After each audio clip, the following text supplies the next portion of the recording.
दिन ढल गया। अब गंगा देवी सोने जा रही थी। तभी अचानक गंगा देवी के सपने में भगवान शंकर आए। देखो गंगा, तुम मेरी परम भक्त हो, इसलिए मुझे तुम्हें ये बताना बहुत आवश्यक है कि दान धर्म करना इंसान का कर्तव्य है। मनुष्य से जो आए दिन गलतियां होती रहती हैं, उसका पाप दान पुण्य करने से धुल जाता है। जहाँ दान देने से प्राणों की रक्षा होती है, वहीं धर्म तुम्हारे जीवन को आदर्शमय बनाती है।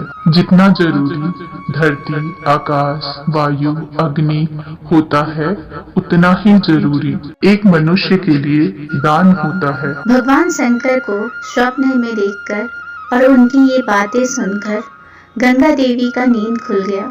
गंगा देवी नींद से जाग पड़ी। अब अगली सुबह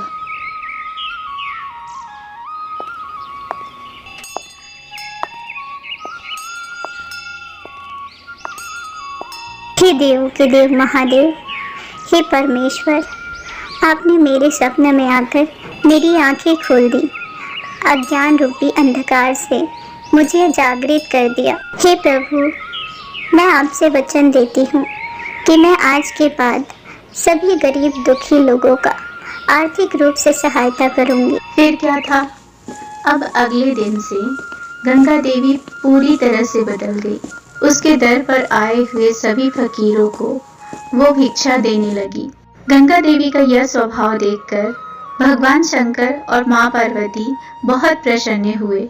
अब हर रोज की तरह आज भी गंगा देवी स्वच्छ स्नान कर मंदिर जाकर भगवान शंकर की पूजा करने लगी।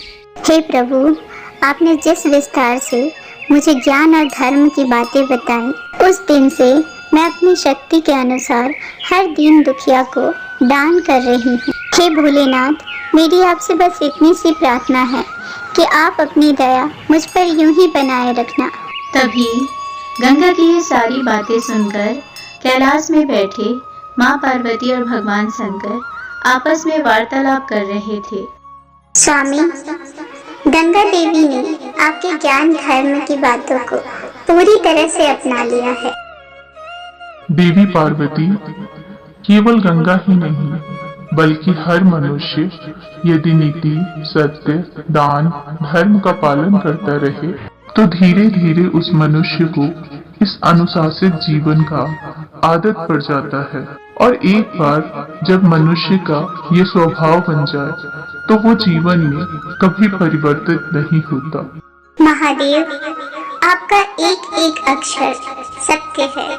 दान और धर्म मनुष्य की मानवता का सबूत है।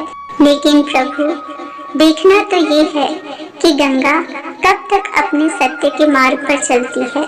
ठीक उसी समय गंगा देवी के घर पर शारदा नामक एक महिला आई। आओ आओ शारदा, आओ, बताओ कैसे आना हुआ। क्या बताऊं गंगा, मुझे तो पता नहीं भगवान किस जन्म की सजा दे रहे हैं। ऐसी बातें क्यों कर रही हो? बात क्या है? अब थोड़ी देर आपस में दोनों ने अपने सुख दुख बांटे। एक बात कहूँ गंगा, बुरा तो नहीं लगेगा? अरे नहीं नहीं, बोलो। भगवान ने तुम्हें इतनी दौलत दी है तो तुम इसे दान धर्म में लुटा रही हो। जिस दिन तुम्हारे पास कुछ नहीं होगा ना, उस दिन तुम्हें कोई नहीं पूछेगा। पूछना तो छोड़ो गंगा, तुम पर किसी को दया भी नहीं आएगी। तुम बुरा मत मानना गंगा, मैं ऐसे ही हवा में बातें नहीं कर रही हूँ। मेरे साथ बीत रहा है, इसीलिए मैं तुम्हें समझा रही हूँ। जब मेरे पास धन दौलत थी तो मेरे बच्चे मुझे अपने पास रखने के लिए तरसते थे, और जब से मैंने बंटवारा किया है तब से मेरा ख्याल रखना तो दूर, फोन करके कोई मेरा हाल चाल भी नहीं पूछता कि मैं मर गई कि जिंदा हूँ। शारदा की आंखों में आंसू देख गंगा देवी भावुक हो गई। उसे शारदा की बातें सच लग रही थी। फिर गंगा ने शारदा को शांत किया, उसे समझा बुझाकर उसे घर भेज दिया। उस दिन से गंगा देवी के दिमाग में ये बात घर कर गई कि जब धन दौलत नहीं होता तो उस इंसान को कोई नहीं पूछता है। अब क्या होना था? उस दिन से गंगा देवी फिर से कंजूसी करना सीख गई। अब उसके दरवाजे पर कोई भी भिक्षा मांगने आता तो अब उसे वो डांटने और फटकारने लगी, जिस वजह से सभी गंगा देवी को कोसने लगे। फिर से कंजूसी की राह अपनाते हुए गंगा देवी ने महादेव की बातों को भुला दिया और कैलाश में बैठे शिव और पार्वती के बीच वार्तालाप होने लगी। स्वामी, मुझे गंगा पर पहले से ही संदेह था। आखिरकार गंगा ने अपना वास्तविक रूप दिखा ही दिया। हाँ पार्वती, परंतु गंगा ने जो विश्वासघात किया है उसका परिणाम उसे भुगतना ही पड़ेगा।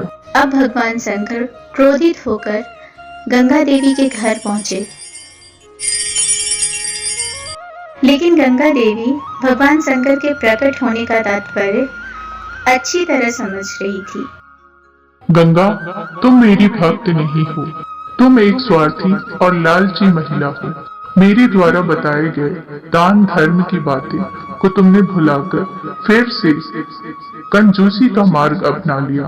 तुम्हें इसका दंड अवश्य मिलेगा।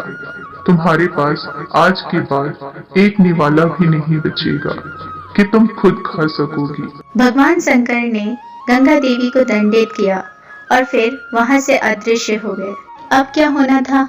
अब गंगा देवी कंगाल हो चुकी थी। उसके पास एक फूटी कौड़ी भी नहीं बचा था।